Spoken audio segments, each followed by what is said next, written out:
Hihipa na ni Mart ang birthday cake kaya pumosisyon siya malapit sa mesa.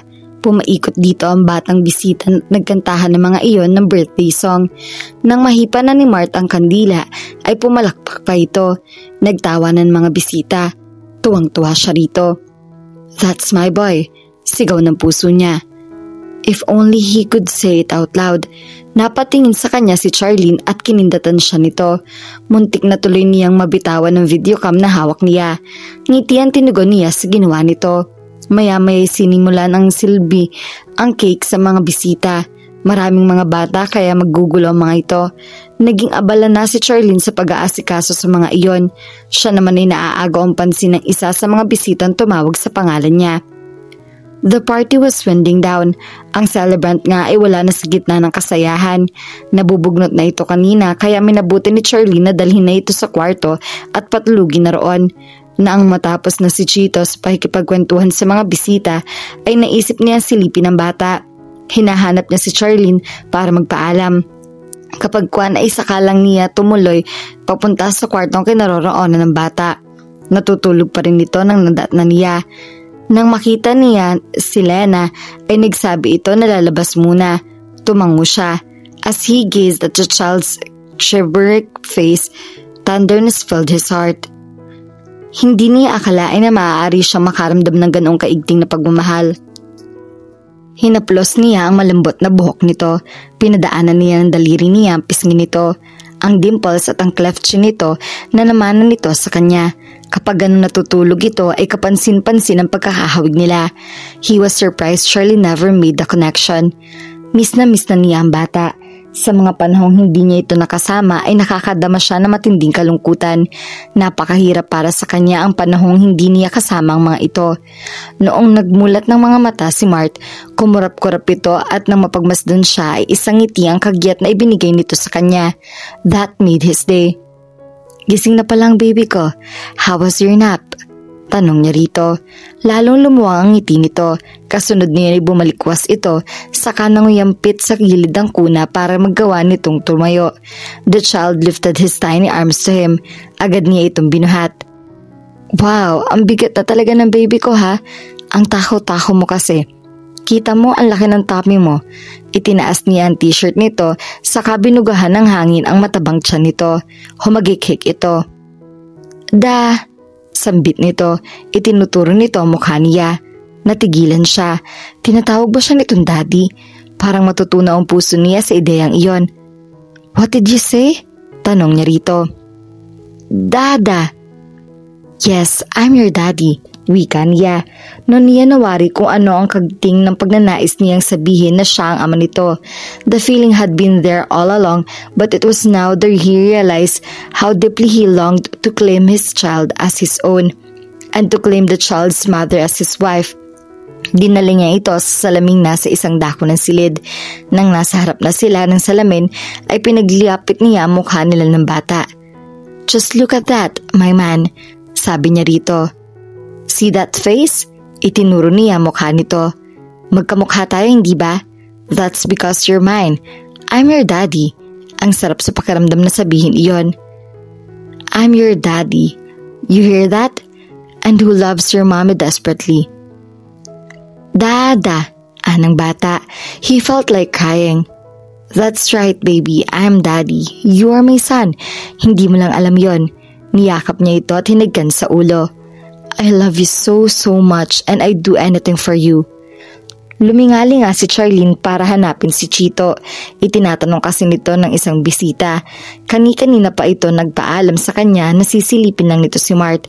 Hindi pa ba ito bumababa? "Nandyan lang siguro yan sa tabi-tabi," sabi niya sa bisita nagtanong tungkol dito. Nang matapos ang pagchichikahan nila ng bisita, ipinasya niyang silipin ang kwarto nito. Baka gising na ito at pwede na uli yung ibaba. Nagpaalam ng karamihan sa mga panauhin. Mangilan-ngilan na lang ang natitira. Tumuloy na siya sa ikalawang palapag ng bahay.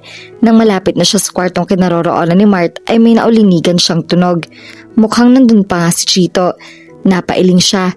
Chito was acting very much like a devoted godfather or maybe even a father. Parang nagkaibig na ang lalamunan niya sa naisip niya.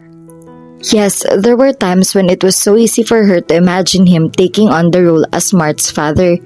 Inaamin din niya na may mga panahong inaasam niya na akuin nito ang papel ng pagiging ama ng anak niya. Iyon ay dahil gusto niyang makatuwang sa pagpapalaki kay Mart, kundi dahil mahal na mahal niya ito. The idea took her breath away. Kailan lang niya nagawang aminin niyon sa sarili niya. That was why she decided to leave his house in the first place. Noon pa lang ay nagsisimula na siyang makadama ng kakaibang damdamin para dito, kahit batid niyang mali iyon dahil kamamatay pa lang ni Martin. Ipinagpalagay niya noon na kailangan lang niya ng masasandalan dahil hindi niya alam kung paano mabuhay ng mag-isa. Pero ngayon, nagawa na niyang bumangon uli. She had made it on her own so far, kaya hindi na niya masasabi na iyon pa rin ang rason niya sa pagnanais niyang makasama si Chito. She wanted him, period. Nandalawin niya ang puntod ni Martin nung ipinagbabangluksan niya ito ay humingi siya ng tawad dito. Natanggap na niyang hindi na ito kailanman babalik pa. Ito ang kanyang magandang nakalipas at alam niyang saan man ito naroroon ay mauunawaan nitong si Chito ang kanyang hinaharap. Ano man ang mangyari, mananatili ang alaala nito sa puso niya kahit iba na ang umuuko pa sa puso niya. Sa tingin naman niya ay may pagtingin din sa kanya si Chito. Ramdam niya iyon sa mga halik na pinagsaluhan nila. Sana nga lang ay tama ang sampantahan niya. Ipinilig niya ang kanyang ulo. Itinuloy na niya ang paglalakad papunta sa kwarto ni Mart. Nang makarating siya roon ay hindi muna niya inihayag ang kanyang presensya. Sa halip ay maingat na binuksan niya ang pinto, saka siya sumilip sa loob. What she saw warmed her heart. Karga ni Chito ang anak niya, nakaharap sa salamin ng mga ito at magkalapit ang mga mukha. Just look at that, my man, sabi ni Chito sa bata. See that face? Itinuturo nito ang mukha nito. Magkamukha tayo, hindi ba? Napatitig siya sa mga ito. Ngayon lang niya na-realize na magkahiwig nga ang dalawa. Sobrang laki ng resemblance ng mga ito na hindi niya maintindihan kung paano hindi niya iyon napansin noon.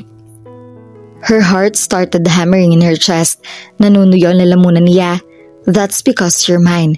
I'm your daddy, sabi ni Chito. I'm your daddy, you hear that? And you're my son. I love you so much, you know? So much. Napatda siya sa narinig niya. Anong ibig sabihin ni Chito? You're my son? Was it a figure of speech or was it the truth? But how could it be truth? Hindi na siya nakatiis, pumasok na siya sa kwarto. Exactly what do you mean by that? Nanunuring tanong niya rito. Gulat na napabaling siya si Chito at tila namutla ito nang makita siya. Charlene, bulalas nito. Kanina ka ba riyan? Long enough to hear what you said at gusto ko malaman ngayon kung ano eksaktong ibig sabihin niyon. Oh hell, me and my big mouth. Kung bakit kasi kung ano-anong pinagsasabi niya, and did he need to say it out loud? Yes, I did. Nag-uumal pa sa kalooban niya ang pagnanais na sambitin niya na siya ang ama ng bata. Hindi man niya pwedeng sabihin yun sa iba kahit sa sarili na lang niyang anak na tiyak niyang hindi matatanda na sinasabi niya. Kailangan niyan sambitin ang katotohanan. Ang malas lang niya na natsyempong narinig iyon ng taong siya mismo pinagkakaiwasan niyang matuklasan ang katotohanan. Wala na si Martin, kaya wala nang mabigat na dahilan para hindi niya ipalam kay Charlene ang tunay na pangyayari. Pero ayaw niyang maguluhan na naman ito. She had been through a lot already. Darating siguro ang pagkakataon ay papaalam niya rito ang totoo pero hindi pa sa ngayon. Pero ano pang magagawa niya kung ganong narinig na rin nito ang pinagsasabi niya? Pwede siya magsinungaling pero parang ang hirap. Hindi siya handa at duda siya kung makukumbinsi si Charlene sa anumang mahagilap niyang sasabihin dito. I was just, what I meant is, blanko ang isip niya. Wala siyang maapuhap na kahit anong kwentong pwede niyang gawing paliwanag sa mga sinabi niya sa bata. Titig na titig ito sa kanila ni Mart. Sa palagay niya ay titingnan nito ang resemblance sila ng bata. I want the truth, Chito. Mahina ngunit may diin ang tinig na wika nito. Just the truth. Wala na siyang choice kung hindi ang sabihin dito ang totoo. Okay, but you better sit down first, saad niya. Hindi alam ni Charlene kung anong gagawin na sasabihin niya nang matapos sa pagsasalaysay si Chito. Hindi masarap sa pakiramdam ang matuklasang niloko siya. Nalaman niyang peke ang profile na ipinakita sa kanya noon ni Martin. Ang totoo ay kay Chito ang mga datos na naroroon. Pinalitan lang ng ibang impormasyon na marahil ay magpapakilanlan kay Chito. Kailangan iyon ng doktor niya para sa records ng klinika. Nandun na siya. Sinunod lang nito ang pakiusap ni Martin dahil matalik na magkaibigan ng mga ito. Pero ang hirap pa rin tanggapin na ginawa siyang tanga na magkaibigan. Wala na si Martin kaya hindi na siya pwedeng magalit dito. So she vented the full force of her anger on Chito. "How dare you?" Usal niya. Mahina lang yon pero hindi makakaila ang galit na nasa likod niyon. Sino nagbigay sa inyo ng karapatang magpasya kung ano ang dapat at hindi dapat ipaalam sa akin? Ako ang magdadala ng bata sa sinapupunan ko. Siguro naman ay dapat lang na malaman ko kung sino ang ama. The donor was supposed to be anonymous anyway, saad ni Chito. Sa palagay namin ni Martin ay hindi na importanteng malaman mo pa kung kanino nanggaling ang similyang gagamitin sa iyo. And what does the good doctor have to say about this? Hindi ba niya naisip na pwede siyang patanggalan ng lisensya kung sakaling malalaman ko ang totoo at hindi ko na yun kakatuwa? Ayaw talagang pumayag ni Dr. Perez. Katakot-takot ang pakiusap at pangumbinsi lang ang ginawa ni Martin para pagbigyan siya nito. At tiyak ko na hindi naisip ng doktor na biglang mawawala si Martin. Malamang na ipagpapalagay niya ang magiging masaya na kayo ng asawa mo sa pagkakaroon niyo ng anak. Martin kept saying that it was your fondest dream to have a child. It was, pero hindi sa ganitong paraan. What does it matter who fathered your child? Ani Chito. Hindi ba ang mas mahalaga ay nandiyan na siya, na may anak ka ng minamahal mo? May punto ito, pero ang hindi nito alam ay may mga katanungan at pagdududa nagsusulputan sa kalooban niya, sanhi ng pagkahatuklas niya ng katotohanan. So he was the baby's father. Nabigyan ng dahilan ng mga kinikilos nito noon at mga kinikilos pa. Naglaro sa diwa niya mga pinaggagawa nito, kung paano naging sobrang maalaga ito sa kanya habang ipinagbubuntis niya ang bata. Kung paanong parahiti nasa tabi niya sa mga panahong kailangan niya ito. She recalled how he seemed reluctant to let her leave his house and his care. Naalala rin niya ang mga panahong umaakto ito parang ama ni Mart. He was not playing the role of devoted godfather. He was giving the impulse to be a father to his son. Pain tore at her heart at the thought that he did was all for Mart. Nasaktan siya dahil siya ang nasaksakan ng tanga ay nakala na may pagtingin nito sa kanya. Kaya pala ganun na lang ang pag-aalaga nito sa kanya. "I do anything for you." Naalala niyang sinabi iyon ni Chito kay Mart.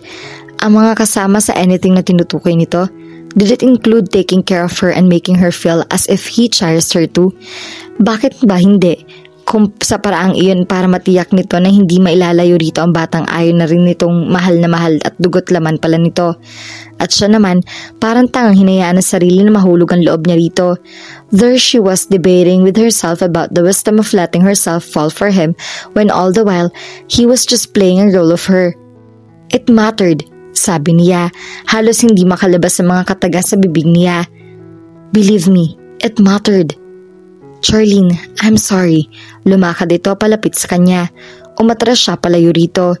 Nangangamba siya na kapag nakalotpat na ito sa kanya, kapag ibinalanggo siya nito sa mga bisig nito, ay magawa siya nitong paniwalain sa kahit anong gusto nitong paniniwalain niya. Yes, he already had that much power over her. That was because she was in love with him, deeply and thoroughly. Darating siguro ang panahon na matatanggap niya na kaya nito at malapit sa kanya ay dahil sa anak nito si Mart. Makakaya rin siguro nito na hayaan nitong magkaroon ng kaugnayan at access sa bata nang hindi siya masyado naapektuhan. Pero hindi sa ngayon. The feeling of betrayal was so great. Not only did he succeeded in keeping the truth from her, his action also made her start believing and hoping that there could be a future for them. It pained her so much to see her dream crashing right before her eyes. Charlene, please try to... No, I will not try to do anything when it comes to you. Pero, ang tanging gusto ko ngayon ay huwag nang nakikita pa ang pagmumukha mo. Please, don't be like that, sabi nito. Of course, you are thinking of your son, aren't you? Ayaw mong mapalayo sa kanya. Hindi ako ganun kalupit at kahit gaano pa pabalik-balik na rin ang sitwasyon ay aminado akong may utang na loob ako na dapat tanawin sa'yo. Hindi ako naniningil ng utang na loob. Anito. Gayunman, kailangan ko magbayad. Bibigyan kita ng panahon na makasama si Mart. Pero huwag muna ngayon. Iyon ay pinapakiusap ko sa'yo. I need time to think. and to lick my wounds. Hindi lang naman, please, pakli niya. Itinaas pa niya ang isang kamay para patigilin ito sa pagsasalita. Ayaw na muna niya makarinig ng kahit ano mula rito. Pagpapakawala ng malalim na hininga ang naging tugon nito sa kanya. Here, iniabot na nito sa kanya si Mart. Sa pagkuha niya sa bata mula rito ay hindi maiwasan ang pagdadait ng kanilang mga kamay. Para siyang napaso sa pagdidikit ng kanilang mga balat. Naiinis siya sa sarili niya na sa kabila ng lahat ay naapektuhan pa rin siya ng ganoong pagkakalapit nila dito. Parang may gusto pa itong sabihin sa kanya. Bumuka ang bibig nito pero walang tinig na lumabas doon. Sa halip ay nagpakawala na naman ito ng malalim na hininga at tila frustrated na isinukulay nito ang mga daliri sa buhok nito. Hinawakan nito sa baba si Mart at kapag kuwan ito malikod dito at nagluglugong naglakad palabas ng pinto. Hindi na niya tinanaw ang paglabas nito. Ayaw na niya makita pa iyon. Sa halip, iyakap na mahigpit si Mart at naibinaling niya ang paningin sa bintana. Napakasakit na nangyari na halos hindi siya makahinga. Parang nawala na naman siyang minamahal sa ikalawang pagkakataon. Naalala niya ang sakit na dulot ng paglisan sa mundo ni Martin. It took a lot for her to recover from that. Ngayon naman ay bago-bago pa lang siyang nakakabangon pero may panibago na naman siyang dagok na tinamo. Chito should stay away. Sa palagay niya ay iyon ang tamang gawin. Pero napakahirap gawin iyon. Noon ngang limitado lang ang panahon na makasama niya si Mart ay namimiss na niya ng husto. Ngayon pa kaya na alam niyang hindi niya ito pwedeng puntahan. Idadagdag pa ang pangungulila niya sa ina nito. Handa siyang lumuhod sa harap ni Charlene para ano? Mahalin siya nito? Mapakla ang ngiting sumilay sa mga labi niya. Asa pa siya. Oo at may panahong naging responsive ito sa mga halik niya. Pero hindi siya bobo para hindi niya ma-realize na dala lang na iyon ang kahinaan nito. Kung hindi, bakit sa huli tila pinagsisisihan nito ang kung ano mang namamagitan sa kanila? But that didn't change the fact that he loved her and their child and that he missed them very much. Kasunod ang buntong hiningay, sapilitan na lang niyang tinuon ang pansin niya sa sales figure na hinihingi niya sa kanyang assistant. Aburido si Mart. Kaunting kibot ay umiiyak ito. Dati na namang may ganoong mood ang bata. Kagaya na lang kapag umaalis ang yaya nito para mag-off. Sa pagkakataong ngayon ay malamang naninibago ito, hindi nito nagkikita ni Chito. Dati kasi ay halos araw-araw itong nasa bahay nila. Sa totoo lang ay naunawa ni Charlene ang kanyang anak dahil maging siya man ay hinahanap-hanap din si Chito. Pinalayas-layas mo siya sa buhay mo tapos hinahanap-hanap mo naman ngayon. Nasasaktan siyang isipin na si Mart lang pala ang dahilan ng pagiging malapit nito sa kanila. She had hope it was because he was starting to feel something for her. Maling-mali pa lang akala niya niyon. Ano pa ba ang pwede niyang gawin ngayon kundi ang muling pulutin ang pagkakapira-pirasong bahagi ng buhay niya? She should move on with her life. That was her only option. She had more to think of that consider now. Dapat siyang maging matatag para dito. Bumigat ang kalooban niya nang maalala na magiging bahagi si Chito ng pagbangon niya. Ito ang malaking dahilan kung bakit natuto siyang maging malakas. He picked her up, dusted her off, and helped her get back on her feet again. Kasalanan pa ba nito kung nagkakagusto siya dito at nag-ilusyon siya ng kung ano-ano? She missed him terribly. At tiyak niya, ganun din ang anak niya. May mga mood swing man ito noon, hindi yun katulad ngayon. Marahil talaga na hinahanap-hanap din ito si Chito. Pero ano bang magagawa pa niya? Ikaw ang nagpaalis sa kanya. Ikaw rin ang pwede magpabalik sa kanya. Anong tinig sa isipan niya. But at what cost? Kaya pa ba niya na nandun lang ito sa malapit pero hindi niya pwedeng iparamdam dito ang damdamin niya? Ayos lang bang makita niya ito na malapit sa anak niya pero siya ay kailangang maglagay ng malaking distansya sa pagitan nila? Kumpara sa anak ko, dapat siguro kayanin ko. Because the truth was, Mart needed his father. Noong napalaki ng nadama niyang paghihinayang na nawala sa buhay nila si Martin, na nawala ang magigis ng ama ng anak niya. Pero hindi pala totoo yon dahil ang tunay na ama nito ay buhay na buhay at mahal na mahal ito. Siya ang humahadlang kay Mart para magkaroon nito ng kikilalaning ama. Nakaramdam ng pamilyaridad si Charlene nang nasa labas na siya ng gate ng bahay ni Chito. Ilang buwan din siyang naglabas-masok sa gate na iyon nung panahong kinupkop siya nito. May kurot sa puso na hatid sa kanya ang alaalang iyon. Ngayon ay nandun na naman siya. Hindi siya nagsasabi dito na darating siya. Hindi rin niya gusto na sa telepono nilang pag-usapan ng pakay niya.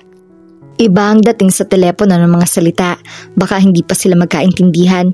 Dapat man lang siguro ay inalam niya kung nasa bahay na ito, pero natakot siya na panghinaan na naman ang loob kung magpapatumpik-tumpik siya sa pakay niya. Kung wala ito ay pwedeng bumalik siya sa ibang pagkakataon o di kaya hihintayin niya ang pag-uwi nito. Bahala na. Pag-ibis niya sa sinakyan niyang taxi ay saka siya nagsimulang kabahan, pero nandoon na siya kaya wala siyang balak na umatras pa. Mabilisan niyang pinasadahan ng kamay niya ang kanyang buhok para matiyak na hindi pa rin magulo iyon. Pagkatapos sandali niya nag-ipon ng karagdagang lakas ng loob saka niya pinindot ang doorbell. Pero bago pa niya madiinan iyon ay bumukas ang pinto ng bahay. Isang babaeng lumabas mula roon. Tanda niya, iyon din ang babaeng dinala ni Chito sa bahay nila dati. Napatda siya, hindi niya yun inaasahan. Kung sabagay, ano ba nakapagtataka roon? Chito was no monk. Ang dapat niyang pagtakahan ay kung bakit masasaktan siya. Wala naman siyang karapatan na magdamdam kahit ilang babae ang maglabas-masok sa bahay at buhay nito. She took a deep breath in an attempt to keep the pain under control. Hindi ang tungkol sa nararamdaman niya kay Chito ang ipinunta niya roon, kaya hindi niya dapat ilandad ang kung ano man na ginagawa ng lalaki at ng bisita nito sa pamamahay nito. She came to Chito's house simply to tell him that he could have some sort of relationship with his son. Yun lang. Oh, hi there. Bati sa kanya ng babae na makita siya. Hi. Nag-aatubiling tugon niya. I have to go, excuse me. Anito saka ito lumabas ng gate. Ayaw mo ba talagang dito na mag-dinner? Nagsasalita si Chito habang palabas ito ng pinto pero naudlot ang sinasabi nito nang mabungaran siya nito. Charlene, bulalas nito. Next time na lang, nagmamadali talaga ako. But thanks, sagot ng babae sa sinasabi nito.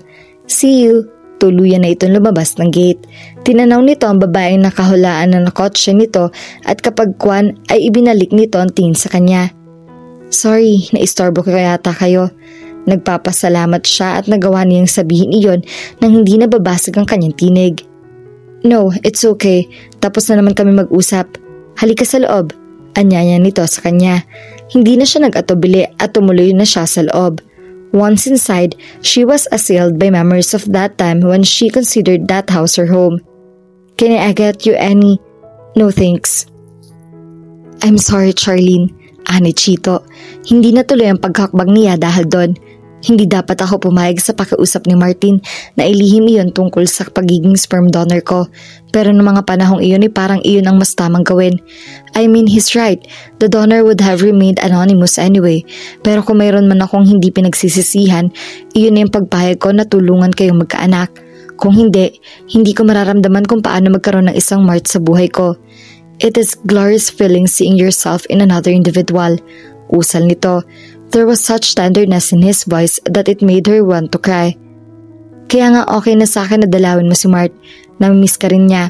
Naging bugnutin siya at madaling aburido. Ganun na yun kapag may hinahanap-hanap na tao. He misses me? Parang hindi siya makapaniwala sa tanong nito. Oo naman, naging mahalagang parte ka ng buhay niya eh. He misses having a father. Hindi ito umimik. He seemed to be at loss for words. What about you? Did you miss me too? Marahas na napaangat ang tingin niya rito. You don't have to answer. Ewan ko ba kung bakit na itanong-tanong ko pa yon. Pero ako, gusto kong ipalam sa'yo na namiss kita ng husto. Anong sinabi mo? Halos bulong lang na tanong niya rito. Halos hindi kasi makalabas sa lalamunan niya mga kataga. Parang biglang nagbara iyon. I missed you. Madamdaming ulit nito. Lalo pa itong lumapit sa kanya. Masuyong hinawakan nito ang magkabilang balikat niya. I missed you so much. It tore me up inside. Hindi ko nga alam kung paano ko na-survive itong mga araw na hindi tayo nagkikita. Akala ko, ikakamatay ko ng lungkot. Oh, come on. Ang hirap yatang paniwalaan niyon. And then there was the niggling about and doubt in her mind that kept saying he was doing all that so he could get close to his son. Hindi mo na kailangang sabihin sa akin ng mga yan. Binibigyan na nga kita ng permiso na makita si Mart, hindi ba? You think this is all about Mart? Bakas ang hinanakit sa tinig na anyo nito. Why else wouldn't it be about him? Ganti niya. This is why... Anito sabay sakop sa mga labi niya. Sa sandaling lumapat ang mga labi nito sa mga labi niya, noon niya na-realize kung gaano siya nangungulila sa mga halik nito. Wantonly, shamelessly, she returned his kiss with equal fervor. Charlene, Sambit ni Chito nang bahagyang ihiwalay nito ang mga labis sa kanya. Intense longing was quite evident in his eyes. I know I shouldn't be doing this. I tried to stay away. Mahirap pero tiniis ko dahil inirerespeto ko ang kagustuhan mo. Dahil kapag sinunod ko ang dikta ng nararamdaman ko, aasam ako ng mga bagay na baka hindi mo kayang ibigay. I don't want everything to be just about Mart. I want to be about us too. Because the truth is, I have been in love with you ever since the first time I saw you. Sabi nito habang nakatitig sa kanya, mga mata nitong punong-puno ng pakiusap na sana'y mangyari ang nais nito. What? Iyon lang ang nakaya niyang sabihin. He lovingly caressed her face. I can vividly remember the first time I saw you. He then proceeded to tell her exactly how he felt. Hindi siya makapaniwala. Noon pa man ay mahal na siya nito. The idea was incredible. Ang hirap sigurong paniwalaan pero iyon ang totoo. Kaya nga ayaw ko rin pumayag nung una na pakiusapan ako ni Martin na maging donor. But now, I can't go on without letting you know. I love you very much. Iyon ang mismong katagang inaasam niyang marinig pero hindi niya inaasahang mangyayari pa. I meant every word. Anito nang akalaing marahil na ito ay hindi na siya naniniwala. Pero imagine kung gaano ako ka-guilty. Pakiramdam ko ay tinatraidor ako ng pagmakamatalik na kaibigan ko. I didn't want to be pining after his wife, but what I can do? I love you then and now. Pero yung babae nakakagaling lang dito. Kasama mo rin siya noon sa bahay. Anya. Nakita mo pala siya noon? Tumango siya. Jessica is a friend.